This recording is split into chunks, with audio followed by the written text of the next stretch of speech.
તો જેમ કે મારી પાછળ બહુ મોટી હિસ્ટ્રી છે નહીં ગાવા પાછળ. આજે મનનભાઈ પોતે ગાશે, મને એ જોવું છે આજે કે આટલા વર્ષોથી મને તમે ગાયેલું છે પેલું ગરબા સફલમાં ગાયું છે ને? શફલમાં ગાયું ને, મનનભાઈ સવાલ જ મનનભાઈ તો ગાય તો style. તરત પેલો સામે વાલો કે જીતને પૈસે મુझे दिए है उतना भी मत गाओ, એવું રીતનું. પણ મોટાભાગના લોકોને છે ને સમજ પડતી ઓછી હોય છે. હા. એને અમારે અમદાવાદમાં છે ને એક શાસ્ત્રીય સંગીતનો બહુ મોટો સમારોહ થાય છે. Very respectable people and artist come there and perform. અને પછી છે ને એ સ્ટેટસ સિમ્બોલ જેવું થઈ જાય છે. એટલે એ બધા લોકો પણ આમ તૈયાર થઈને આમ જબ્બા વબ્બા પહેરીને બધા ત્યાં પહોંચી જાય. આમાં અડધાને ખબર ના પડે. અહીંની વાત નથી,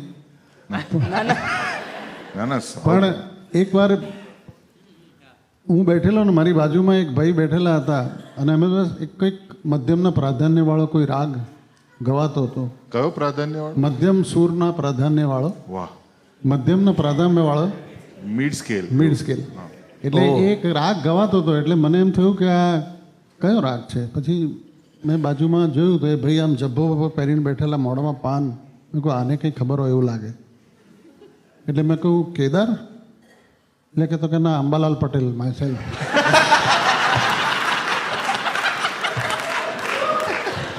એટલે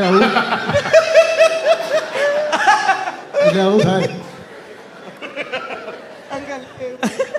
રાગ કેદાર છે. રાગ કેદાર. એટલે મેં સ્પેસિફાઈ ના કર્યું. મેં કહું ભાઈ રાગ ખબર જ હશે ને એને. મેં કહું કેદાર. કેટલા રાગ હોય ટોટલ? 450 થી ઓછા નહીં. મને એવું વિચાર આવે છે કે હની સિંહને આ બધું નોલેજ હશે. એ હની સિંહ છે ને એ જ હતો પેલો અંબાલાલ પટેલ. એ જ